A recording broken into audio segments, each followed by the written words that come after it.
मैं Shyamanand the crime के इस एपिसोड में आप सबों का स्वागत करता हूं। साथियों, कहा जाता है कि पति पत्नी का रिश्ता एक ऐसा अटूट रिश्ता होता है कि जिसे अगर सच्चे मन से निभाया जाए तो एक वरदान से कम नहीं है। परंतु इसी रिश्ते में जब दरार आ जाती है तो ये किसी के लिए अभिशाप बनने में भी देरी नहीं लगती है। आज मैं ये सच्ची घटना बिहार के मुजफ्फरपुर ज़िले की सुनाने जा रहा हूँ। एक पति जिसका नाम राकेश और पत्नी जिसका नाम राधा रहती है,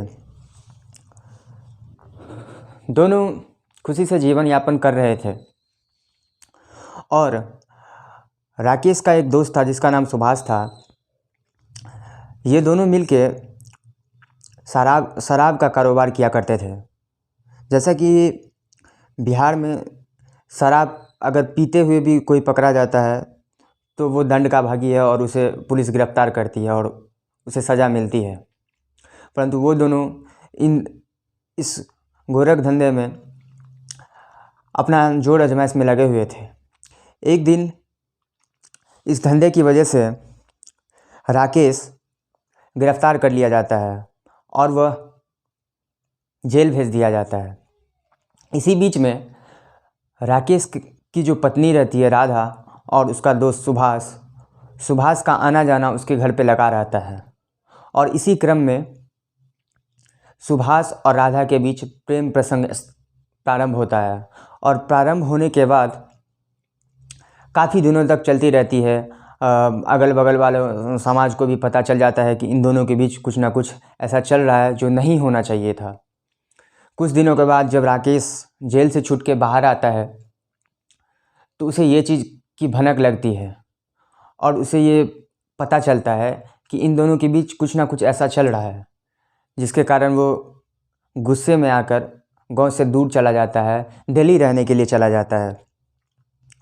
इस क्रम में राकेश की पत्नी और उसका दोस्त सुभाष उसे रास्ते से हटाने के लिए, राकेश को रास्ते से हटाने के लिए प्लानिंग करते हैं। प्लानिंग ये करते हैं कि इसे कैसे रास्ते से हटाया जाए। उनके प्लानिंग में शामिल रहता है कि राधा अपने पति जो राकेश है उसे दिल्ली से मुजफ्फरपुर बुलाया जाएगा। और यही होता भी है। राधा अपने पति राकेश को जैसे तैसे मनाकर दिल्ली से मुजफ्फरपुर बुलाती है। और बुलाने के बाद एक दिन रात को राकेश का दोस्त सुभाष भी आता है और धोखे से उसका कत्ल कर देता है। राकेश का कत्ल कर देता है। कत्ल करने के बाद राकेश की पत्नी और उसका जो दोस्त रहता है वो लाश को टुकड़े टुकड़े करके एक ऐसे ड्रम में रखता है।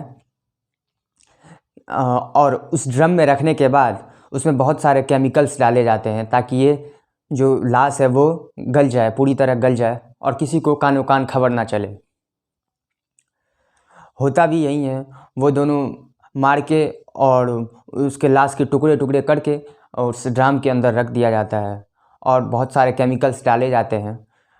इसी केमिकल्स डालने के बाद वो रोज़ रोज़ घर के अंदर सेंट और अगरबत्ती जला दिया करते थे ताकि जो दुर्गंध है वो बाहर ना जा सके और किसी भी आदमी को भनक तक ना लगे।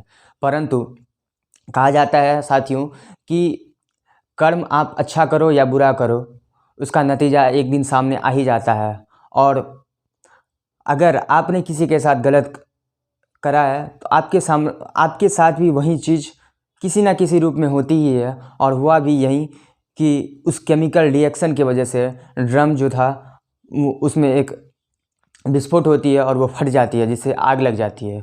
और आग लगने के बाद जब ये पता चलता है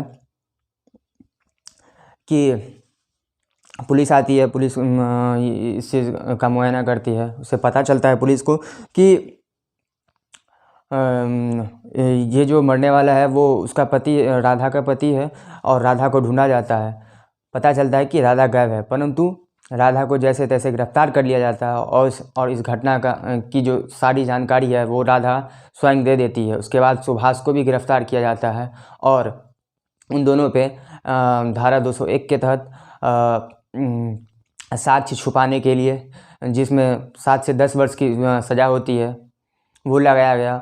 और दफ़ा 302 जिसके तहत उम्र कैद, मर्डर के लिए उम्र कैद या फिर फांसी की सज़ा होती है। दोनों पे इन धाराओं के साथ आज कोर्ट में केस चल रही है। मेरा मकसद ये है कि आप किसी भी संबंध में हो, अगर आप किसी के साथ जुड़े हुए हो तो अपना कोशिश होना चाहिए कि किसी को भी धोखा ना दिया जाए, और आगे से सावधान रहें, सतर्क रहें। तब तक के लिए जय हिंद, जय भारत, नमस्कार।